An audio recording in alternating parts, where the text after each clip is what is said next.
तो दोस्तों नमस्कार, मैं अतुल मिश्रा आप सबका फिर से चंद्रा इंस्टीट्यूट के ऑनलाइन क्लास में स्वागत करता हूं। दोस्तों ये वीडियो आपके यूपी पीसीएस एग्जाम से संबंधित है तथा इस वीडियो के माध्यम से मैं आपको जीव विज्ञान का टॉपिक कंसीडर कर रहा हूं। दोस्तों मैंने अपने पहले वीडियो में आपको पोषण तथा पाचन तंत्र शुरू किया था और इस पोषण तथा पाचन तंत्र में मैंने आपको पोषण के विषय में जानकारी दिया था। पोषण के बारे में मैंने आपको बताया था कि वह प्रक्रिया जिसके द्वारा कोई जीव, या अगर थोड़ा सा मैं स्ट्रिक्टली वे में बात करूं, थोड़ा सा मतलब पर्टिकुलरली बात करूं, तो वह प्रक्रिया जिसके द्वारा पौधा अपने भोजन का निर्माण करता है और जंतु पौधों के द्वारा बनाए गए भोजन को ग्रहण करता है, उसे बोला जाता है पोषण। इतना आपने समझा था। फिर मैंने आपको बताया था कि जंतु पौधों के द्वारा बनाए गए भोजन को 3 तरीकों से ग्रहण कर सकता है, एक प्रत्यक्ष रूप में, दूसरा अप्रत्यक्ष रूप में और तीसरा प्रत्यक्ष और अप्रत्यक्ष दोनों रूपों में ग्रहण करता है। सारी जानकारी आपको मैंने दिया था। यानी कि पोषण, अगर मैं अपने दैनिक जीवन की भाषा में पोषण की बात करूं, साइंस को अगर आपको अच्छे से समझना है तो उस साइंस को अपने दैनिक जीवन में ले आने का प्रयास करिए। तो कहते नहीं है कि वह प्रक्रिया जिसके द्वारा हम भोजन ग्रहण करते हैं उसे बोला जाता है पोषण। यानी कि हमने भोजन को ग्रहण किया। कहां से ग्रहण किया? पौधों से ग्रहण किया। अब जरा सोचिए कि क्या हम लोग डेली, कैसे हम लोग पौधों से भोजन को ग्रहण करते होंगे। कुछ लोग तो ये सोच रहे होंगे कि यार हम दाल चावल रोटी सब्जी दूध अंडा मांस मछली आदि चीजों को खाते हैं तो ये पौधों से हमें कहाँ मिलता है। भाई दाल चावल ये सारी चीजें हमें पौधों से मिल रही है, तो सारी चीजें हमें भोजन जो होता है वो पौधों से ही प्राप्त होता है। अब यहां पर समझने का प्रयास करिए कि मैंने आपको बताया कि पोषण का मतलब होता है वह प्रक्रिया जिसके द्वारा हम पौधों के द्वारा बनाए गए भोजन को ग्रहण करती हैं, उसे बोला जाता है पोषण। अब दैनिक जीवन में अगर मैं भोजन की बात करूं तो दैनिक जीवन में भोजन की कई वैरायटीज आती हैं। इस भोजन की कई वैरायटीज हैं दैनिक जीवन में, डेली लाइफ में। दैनिक जीवन में आप अगर भोजन को ग्रहण करते हैं तो कोई कहता है कि मैंने दाल चावल रोटी सब्जी दूध अंडा मांस मछली बर्गर पिज्जा चाउमीन पास्ता कुछ भी खाया है। ये आप दैनिक जीवन में इतना भोजन गिनाते हैं कि मैंने आज ये चीज खाई है।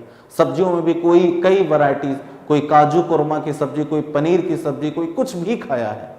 ये आप दैनिक जीवन में इतना भोजन खाते हैं जितना आप सोच सकते हैं या जितना आपका एक्सपीरियंस होगा वो आप दैनिक जीवन में खाते हैं। लेकिन साइंस के लैंग्वेज में ये भोजन केवल और केवल 6 चीजों के लिए प्रयोग किया जाता है। वह प्रक्रिया जिसके द्वारा हम कार्बोहाइड्रेट को ग्रहण करते हैं, वह प्रक्रिया जिसके द्वारा हम प्रोटीन को ग्रहण करते हैं, वह प्रक्रिया जिसके द्वारा हम फैट को ग्रहण करते हैं, वाटर को ग्रहण करते हैं, मिनरल्स को ग्रहण करते हैं यानी कि खनिज लवणों को ग्रहण करते हैं और विटामिन को ग्रहण करते हैं, उसे ही बोला जाता है क्या? पोषण। अब यहां पर ध्यान दीजिए कि दैनिक जीवन में मैंने आपको भोजन की कई वैरायटीज बता दिया, दाल चावल रोटी सब्जी आदि चीजें। लेकिन फिर मैंने आपको कहा कि साइंस की लैंग्वेज में अगर बात करें तो हमें इन सभी प्रकार के भोजनों से केवल और केवल ये 6 चीजें ही प्राप्त होती हैं। तो साइंस पढ़ा रहा हूं तो साइंस की लेवल पर डेफिनेशन की बात करें तो वह प्रक्रिया जिसके द्वारा कार्बोहाइड्रेट को प्रोटीन को फैट को जल को खनिज लवण को विटामिन को ग्रहण किया जाता है उसे ही बोला जाता है पोषण। लेकिन जैसे ही हमारे शरीर में ये 3 चीजें आती हैं, यानी इन 3 चीजों को जब हम खाते हैं तो हमारे बॉडी के साथ एक प्रॉब्लम हो जाती है। प्रॉब्लम ये हो जाती है कि हमारा जो शरीर होता है वो वाटर को वाटर के रूप में यूज कर लेता। हमारा शरीर कहता है चलो वाटर आया है कोई दिक्कत नहीं, उस वाटर को हमारा शरीर यूज कर लेगा। मिनरल्स को भी हमारा शरीर सोचता है कि चलो मिनरल्स को भी हम यूज कर लेते हैं।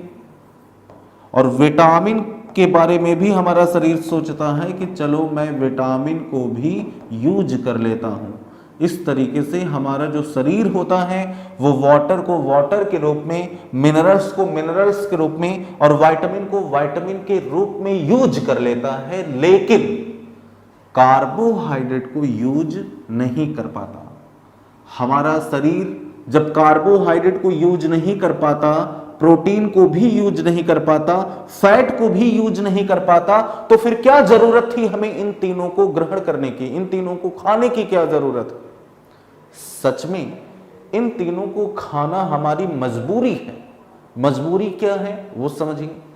हमारे बॉडी को अगर जीवित रहना है, अगर हमारे शरीर को जीवित रहना है तो हमारे पास ग्लूकोज होना ही चाहिए।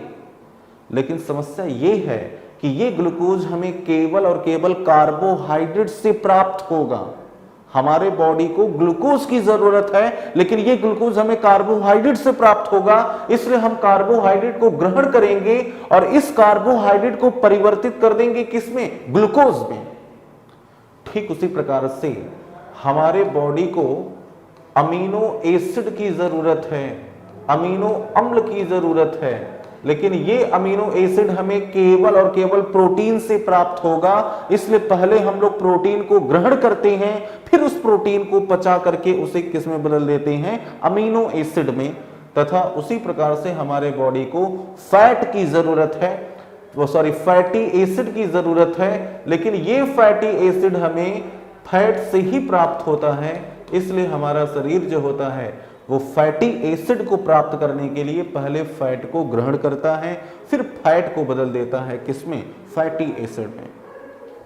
अब यहां पर ध्यान दीजिए कि मैंने आपको बताया, अब यहां से बात क्या निकल करके आ रही है इसका निष्कर्ष समझने का प्रयास करिए कि जब हम इन 6 चीजों को खाते हैं तो हमारा जो शरीर होता है वो ऊपर की इन 3 चीजों को यूज नहीं कर पाता। कार्बोहाइड्रेट, प्रोटीन और फैट को यूज नहीं कर पाता, वाटर, मिनरल्स और विटामिन को इसी के रूप में यूज कर लेता है। लेकिन हमारा शरीर इन तीनों को यूज करने के लिए इनको क्या करता है? परिवर्तित कर देता है, इसमें परिवर्तित कर देता है। अब दोस्तों यहां पर ध्यान दीजिएगा कि एक बात ये निकल करके आ गई है कि हमारा शरीर इन 6 चीजों को ग्रहण किया है और इन 6 चीजों में से इन 3 चीजों को इसी के रूप में यूज कर लिया है और इन तीनों को यूज करने के लिए हमारे शरीर ने इसको इन 3 चीजों के फॉर्म में परिवर्तित कर दिया है। अब आपके मन में ये प्रश्न आ रहा होगा कि क्या रीजन है कि हमारा शरीर इन तीनों को इसी के फॉर्म में यूज कर लेता है? यानी हमारा शरीर जो है वो वाटर को वाटर के रूप में यूज कर लेता है, मिनरल्स को मिनरल्स के रूप में यूज कर लेता है और विटामिन को विटामिन के रूप में यूज कर लेता है, और हमारा शरीर कार्बोहाइड्रेट को कार्बोहाइड्रेट के रूप में यूज क्यों नहीं कर पाता? प्रोटीन को प्रोटीन के रूप में क्यों नहीं यूज कर पाता? और फैट को फैट के रूप में क्यों नहीं यूज कर पाता? ये आपके मन में ये प्रश्न आ रहा होगा। अगर नहीं आ रहा है तो ये आपको सोचना चाहिए। तो उसका उत्तर ये है कि हमारा शरीर जो होता है, पहली बात तो ये समझिए, ये कार्बोहाइड्रेट, प्रोटीन और फैट ये 3 प्रकार के जटिल यौगिक होते हैं, कॉम्प्लेक्स मॉलिक्यूल होती हैं। इसलिए हमारा शरीर इन तीनों को यूज नहीं कर पाता। जबकि वाटर, मिनरल्स और विटामिन ये 3 प्रकार के सरल अणु होते हैं, सिंपल मॉलिक्यूल होती हैं। इसलिए हमारा शरीर इन तीनों को इसी के फॉर्म में यूज कर लेता है। तो हमारा शरीर इस जटिल यौगिक यानी इन तीनों को यूज करने के लिए पहले इसे कार्बोहाइड्रेट को ग्लूकोज में, प्रोटीन को अमीनो एसिड में और फैट को फैटी एसिड में बदलता है और फिर यूज करता है। और हमारे शरीर की वह प्रक्रिया जिसके द्वारा हम इन तीनों को इस फॉर्म में परिवर्तित करते हैं उसे ही बोला जाता है पाचन। तो पाचन का शाब्दिक अर्थ होता है, पाचन का मतलब होता है विखंडन करना। किसका विखंडन करना? इन 3 प्रकार के भोज्य पदार्थों का। कार्बोहाइड्रेट का विखंडन करके ग्लूकोज में, प्रोटीन का विखंडन करके अमीनो एसिड में और फैट का विखंडन करके फैटी एसिड में बदल देना, यही क्या कहलाता है? पाचन। और हमारे शरीर के वे सारे अंग जो ये काम करने में हमारी सहायता करते हैं उन्हें बोला जाता है क्या? पाचन तंत्र। तो दोस्तों इस तरीके से आपने अभी ये समझा है कि जब ये 6 प्रकार की चीजें हम ग्रहण कर लेते हैं तो कितनी चीजों को पचाने की जरूरत है। पचाने की जरूरत केवल इन तीनों को है, इन तीनों को पचाने की जरूरत नहीं है। वो इसलिए क्योंकि ये तीनों एक प्रकार के जटिल यौगिक होती हैं और इन तीनों को पचाने की जरूरत नहीं होती क्योंकि ये तीनों एक प्रकार के सरल अणु, सिंपल मॉलिक्यूल होते हैं। और पचाएगा कौन? हमारे शरीर के वे सारे अंग जो भोजन को, इन तीनों को पचाने में इन्वॉल्व होते हैं, उन्हें बोला जाता है पाचन तंत्र। अब बात करेंगे हम लोग पाचन तंत्र के बारे में। आते हैं नेक्स्ट पॉइंट पर। देखिए यहां पर सबसे पहले तो पाचन तंत्र के बारे में थोड़ा बहुत और जानकारी लेते हैं। देखिए ये जो पाचन तंत्र होता है, इस पाचन तंत्र को 2 भागों में बांट दिया गया है। एक होता है जिसे बोला जाता है आहार नाल और दूसरा होता है सहायक पाचक अंग।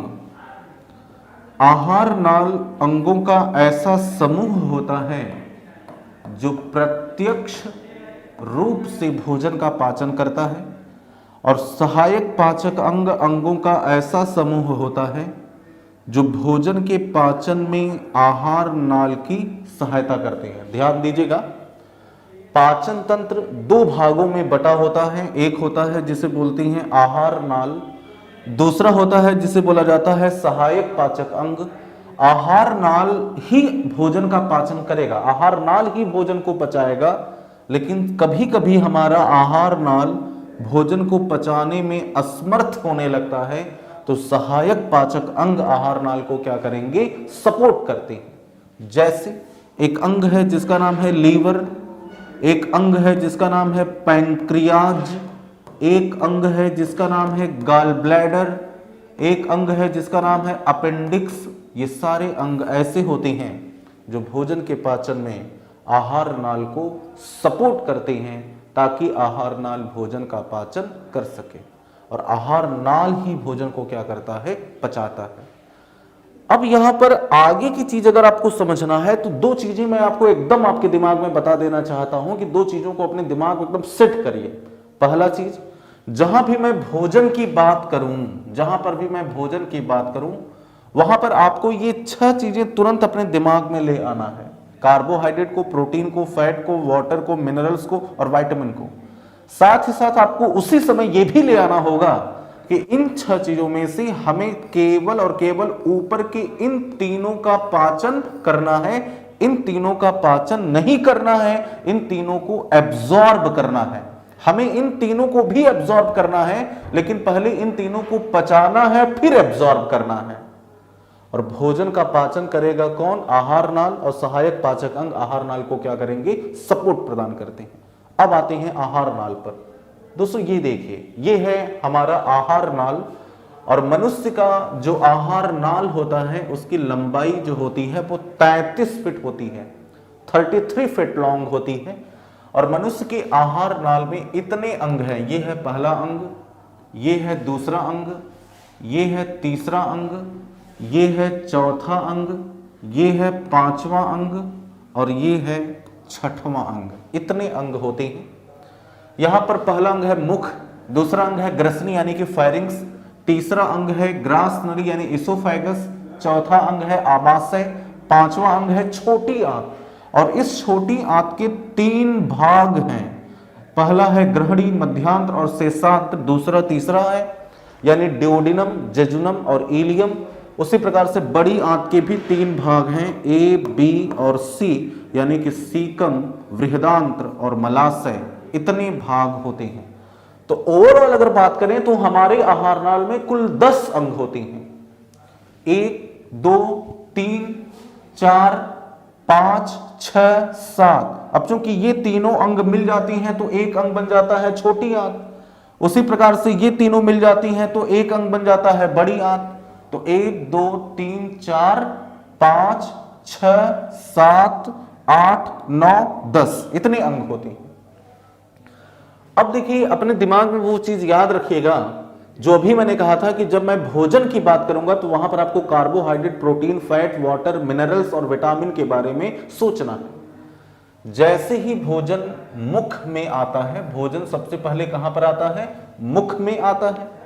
तो भोजन का पाचन मुख से ही शुरू हो जाता है, क्योंकि हमारे मुख में लार पाया जाता है और लार में टाइलिन एंजाइम पाई जाती है, और ये जो टाइलिन एंजाइम होता है ये 5% कार्बोहाइड्रेट का पाचन करके उसे शुगर में परिवर्तित कर देता है। और यही कारण है कि जब हम रोटी को अच्छी तरह से चबाते हैं तो रोटी हमें मीठी लगती है। यहां से 5 सवाल एग्जाम में हर बार अक्सर पूछा जाता रहता है कि भोजन का पाचन कहां से शुरू होता है? मुख से। लार में कौन सा एंजाइम पाया जाता है? Ptyalin enzyme. टाइलिन एंजाइम किसका पाचन करता है? कार्बोहाइड्रेट का। और किसमें परिवर्तित करता है? शुगर में। और क्या कारण है कि जब हम रोटी को अच्छी तरह से चबाते हैं तो रोटी का स्वाद हमें मीठा लगता है, क्योंकि जब टाइलिन एंजाइम कार्बोहाइड्रेट को शुगर में कन्वर्ट कर देता है तो इसलिए रोटी का स्वाद हमें मीठा लगता है। उसके बाद जब भोजन ग्रसनी में आता है और ग्रास नली में आता है तो यहां पर भोजन का पाचन नहीं होता। याद रखिएगा, ग्रसनी और ग्रास नली में भोजन का पाचन नहीं होता। क्यों नहीं होता? वो इसलिए क्योंकि भोजन का पाचन वहीं पर संभव है, भोजन का पाचन वहीं पर हो सकता है जहां पर भोजन को पचाने वाले एंजाइम पाए जाएंगे। ग्रसनी और ग्रास नली में भोजन को पचाने वाले कोई भी एंजाइम नहीं पाए जाते, इसलिए ग्रसनी और ग्रास नली में भोजन का पाचन नहीं होता। जब भोजन आमाशय में आता है तो आमाशय में केवल और केवल प्रोटीन का पाचन होता है। इस आमाशय वाले आर्टिकल को समझाने के लिए मैं एक पेज आगे लेता हूं आपको बताने के लिए। यहां पर ध्यान दीजिए कि ये है आमाशय। मैंने कहा कि आमाशय में केवल और केवल प्रोटीन का पाचन होता है। प्रश्न ये है कि आमाशय में कितना प्रतिशत प्रोटीन का पाचन होता है? तो आमाशय में 70% प्रोटीन का पाचन होता है। क्यों आमाशय में प्रोटीन का पाचन होता है? क्योंकि आमाशय में प्रोटीन को पचाने के लिए 2 एंजाइम, एक का नाम है पेप्सिन और दूसरे का नाम है रेनिन। ये पेप्सिन और रेनिन एंजाइम पाए जाते हैं और ये दोनों एंजाइम जो होते हैं वो प्रोटीन का पाचन करते हैं। अब यहां पर ध्यान दीजिए, ये जो पेप्सिन एंजाइम होता है ये सामान्य प्रकार के प्रोटीन का पाचन करता है, नॉर्मल प्रोटीन का पाचन करता है, जबकि रेनिन एंजाइम जो होता है ये विशेष प्रकार के प्रोटीन का पाचन करता है जिसे केसिन प्रोटीन कहते हैं। और ये जो केसिन प्रोटीन होता है ये दूध में पाया जाता है, इसलिए इसे मिल्क प्रोटीन के नाम से भी जाना जाता है। मिल्क प्रोटीन के नाम से जाना जाता है। अब यहां पर पॉइंट्स को समझने का सवाल प्रश्न करिए।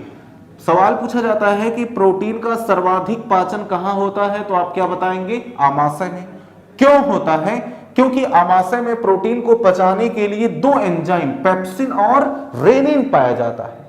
पेप्सिन एंजाइम किसको पचाता है? सामान्य प्रकार के प्रोटीन को। रेनिन एंजाइम किसको पचाता है? केसिन प्रोटीन को। और केसिन प्रोटीन किसमें पाया जाता है? दूध में पाया जाता है। या किस प्रोटीन को मिल्क प्रोटीन कहते हैं? केसिन प्रोटीन को मिल्क प्रोटीन कहते हैं। कौन सा एंजाइम पचाता है? Rennin enzyme. कहां पचाता है? आमाशय में पचाता है। अब आपने इतना समझा तो आते हैं फिर से अपने पिछले वाले पेज पर। ये देखिए यहां पर इस तरीके से आमाशय के बारे में आपने समझ लिया। अब देखिए ये है छोटी आंत। छोटी आंत में जब भोजन आता है, अभी तक ये सोचिए क्या क्या पचा है।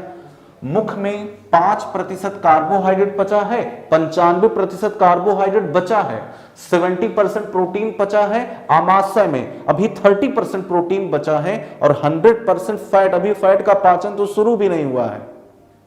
उसके बाद जब भोजन ग्रहणी में आता है तो इस ग्रहणी में, अब इसको फिर से मैं नेक्स्ट पेज में आपको समझाऊंगा। यहां पर ध्यान दीजिए, इस ग्रहणी में भोजन का सर्वाधिक पाचन होता है। Maximum digestion takes place in duodenum, यानी कि ग्रहणी में भोजन का सर्वाधिक पाचन होता है। सर्वाधिक पाचन होता है। तो अगर आपसे सवाल पूछा जाए ग्रहणी में भोजन का क्यों सर्वाधिक पाचन होता है, यानी अगर आपसे सवाल पूछा जाए कि भोजन का सर्वाधिक पाचन कहां होता है, तो आप बताएंगे ग्रहणी में। अब सवाल यह भी तो पूछा जा सकता है कि क्यों ग्रहणी में ही सर्वाधिक पाचन होता है? क्योंकि ग्रहणी के बगल में एक अंग पाया जाता है जिसे बोला जाता है अग्नाशय, और ये अग्नाशय भोजन को पचाने वाले सभी एंजाइम का निर्माण करके ग्रहणी में भेज देता है, और यही कारण है कि ग्रहणी में भोजन का सर्वाधिक पाचन होता है। अब आपसे सवाल यह भी पूछा जाता है कि अग्नाशय कौन कौन से एंजाइम का निर्माण करता है, तो यहां पर ध्यान दीजिए कि अग्नाशय एक एंजाइम बनाता है जिसका नाम है एमाइलेज एंजाइम, एक एंजाइम बनाता है जिसका नाम है ट्रिप्सिन एंजाइम, और एक एंजाइम बनाता है जिसका नाम है लाइपेज एंजाइम। ये जो एमाइलेज एंजाइम होता है ये कार्बोहाइड्रेट यानी कि स्टार्च का पाचन कर देता है, और ये ट्रिप्सिन जो होता है ये बचे हुए प्रोटीन का मतलब 30% प्रोटीन, और लाइपेज जो होता है वो फैट का पाचन कर देता है। यहां पर एक मोटी मोटी जानकारी ऐसे रखिए, अभी इसको आपको डिटेल में समझना है। अभी केवल इतना समझिए कि ग्रहणी में भोजन का सर्वाधिक पाचन, क्यों सर्वाधिक पाचन? क्योंकि ग्रहणी के बगल में अग्नाशय है, और अग्नाशय ने क्या किया कि ये 3 प्रकार के एंजाइम का निर्माण करके ग्रहणी में भेज दिया, और यही कारण है कि ग्रहणी में भोजन का सर्वाधिक पाचन हुआ है। अब आते हैं फिर से अपने प्रीवियस पेज पर, स्क्रीनशॉट जरूर ले लीजिएगा। आते हैं प्रीवियस पेज पर। प्रीवियस पेज ये रहा, यहां पर भोजन का सर्वाधिक पाचन हुआ है। अभी बचा है ये मध्यांतर और शेषांत्र, तो यहां पर भोजन का बहुत कम पाचन होता है, आंशिक पाचन होता है, और शेषांत्र तक आते आते मनुष्य के शरीर में पाचन की क्रिया पूरी हो जाती है। तो सवाल पूछा जाता है कि मनुष्यों में पाचन कहां पर पूरा होता है? शेषांत्र में पूरा होता है। उसके बाद जो शाकाहारी जंतु होते हैं जैसे गाय, भैंस, बकरियां, इन सब में भोजन का पाचन सीकम में पूरा होता है, क्योंकि सीकम में सेलुलोज का पाचन होता है, और सीकम के बगल में अपेंडिक्स पाया जाता है, और ये जो अपेंडिक्स होता है ये सेलुलोज के पाचन में सहायता करता है। मनुष्य के शरीर में सेलुलोज का पाचन नहीं होता, याद रखिएगा। ये केवल और केवल शाकाहारी जंतुओं की बात हो रही है। मनुष्यों में सेलुलोज का पाचन नहीं होता, इसलिए मनुष्यों में अपेंडिक्स का कोई कार्य नहीं है, इसलिए मनुष्यों में अपेंडिक्स को अवशेषी अंग के रूप में गिना जाता है। सवाल पूछा जाता है कि मनुष्यों में कौन सा अंग अवशेषी अंग होता है? अपेंडिक्स। ये किसके पाचन में सहायता करता था? सेलुलोज के पाचन में सहायता करता था। अब हमारे शरीर में सेलुलोज का पाचन नहीं होता, इसलिए हमारे शरीर में अपेंडिक्स का कोई कार्य नहीं है, इसलिए मनुष्यों में अपेंडिक्स को अवशेषी अंग, वेस्टिजियल ऑर्गन के रूप में गिना जाता है। तो अगर आपसे सवाल पूछा जाए कि मनुष्यों में पाचन कहां पर पूरा होता है? शेषांत्र में। शाकाहारी जंतुओं में पाचन कहां पर पूरा होता है? सीकम में। अब उसके बाद भी जो भोजन नहीं पच पाता, जो नहीं एब्जॉर्ब हो पाता, उसे बड़ी आंत के सहारे शरीर से बाहर निकाल दिया जाता है। तो ये होता है पूरा पूरा पाचन तंत्र। 2 मिनट में एक बार और रिपीट करिए। इसी को अभी मैं फिगर के माध्यम से नेक्स्ट वीडियो में आपको बताने वाला हूं, लेकिन ये सारी चीजें आप एकदम याद रखिएगा कि भोजन का पाचन मुख से शुरू हुआ, ग्रसनी और ग्रास नली में भोजन का पाचन नहीं हुआ। क्यों नहीं हुआ? क्योंकि यहां पर एंजाइम नहीं पाया गया। प्रोटीन का सर्वाधिक पाचन कहां पर हुआ? आमाशय में। भोजन का सर्वाधिक पाचन हमारे शरीर में कहां पर हुआ? ग्रहणी में। और शेषांत्र में पाचन की क्रिया मनुष्य के शरीर में पूरी हो जाती है। शाकाहारी जंतुओं में पाचन की क्रिया सीकम में। सीकम के बगल में अपेंडिक्स है। अपेंडिक्स इसको पचाने में सहायता करता है सेलुलोज को। मनुष्य में सेलुलोज का पाचन नहीं होता, इसलिए मनुष्यों में अपेंडिक्स का कोई कार्य नहीं है, और मनुष्यों में अपेंडिक्स क्रियात्मक रूप से निष्क्रिय हो चुका है, इसलिए मनुष्यों में अपेंडिक्स को अवशेषी अंग के रूप में गिना जाता है। दोस्तों कैसा लगा ये जरूर बताइएगा। ताकि आपकी फीडबैक के अकॉर्डिंग नेक्स्ट वीडियो में परफॉर्मेंस किया जाए। अगर आपको कोई भी टॉपिक समझ में नहीं आता तो कमेंट में बताइए, उसको फिर से मैं समझाने का प्रयास करूंगा। Thank you so much, thanks a lot.